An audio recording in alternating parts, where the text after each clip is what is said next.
Imagine two people standing at a counter. Each is handed a single, freshly created $1 bill. The paper is identical, the ink is identical, and they receive them at the exact same moment. Fast forward 12 months.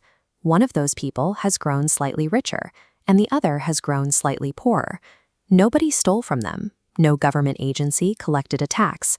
The numbers in their bank accounts look exactly the same. The single variable separating the winner from the loser is chronological. It is exactly who got to spend their dollar first. We are taught to think of a dollar as a neutral, static measuring stick. If a government increases the supply of money, we assume prices adjust evenly and everyone shares the burden. That assumption is false.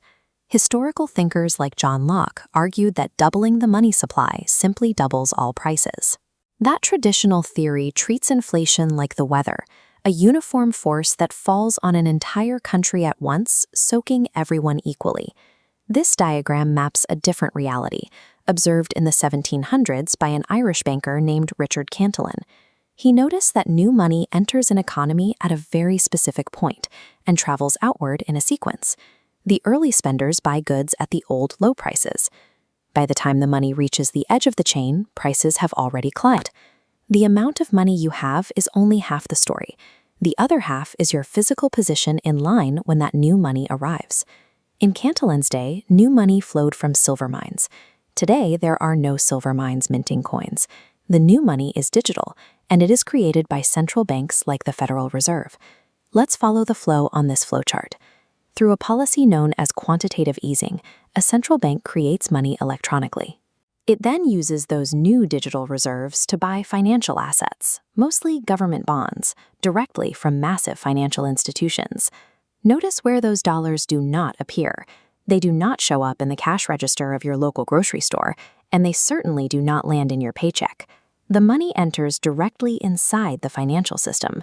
Large banks, investment funds, and the people closest to them are permanently positioned at the absolute front of the line. Being first comes with an immense advantage. These early receivers immediately buy up assets, stocks, bonds, and real estate. Because the broader market hasn't reacted, they buy low, and their sheer volume of new cash drives those asset prices up. Slowly, the money spills out of the financial sector. Property developers buy materials, executives spend bonuses, and the flow reaches commercial businesses. Only now does the cost of everyday consumer goods begin to climb. At the very back of the line are the wage earners.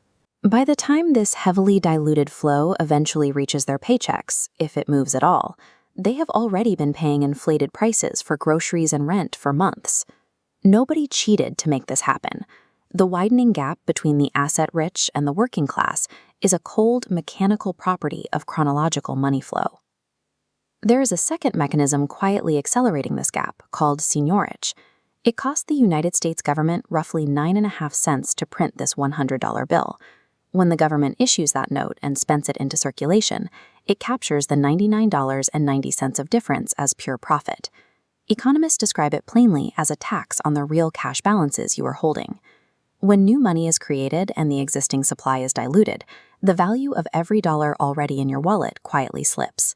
You didn't vote on it, and no agency sent you a tax bill. This wealth quietly slides from the people holding the old cash to the people spending the new cash first. For decades, this sequence was mostly a theoretical debate.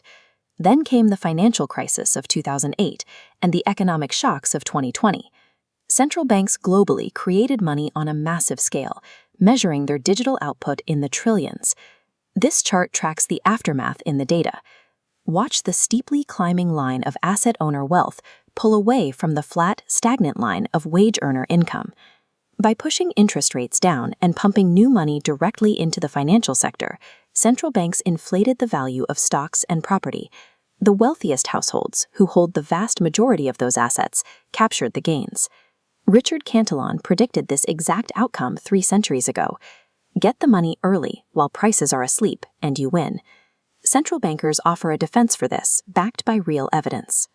They argue that creating this money stimulates the broader economy enough to lower unemployment, helping the working class find jobs during severe crises. But the shape of those benefits is entirely lopsided.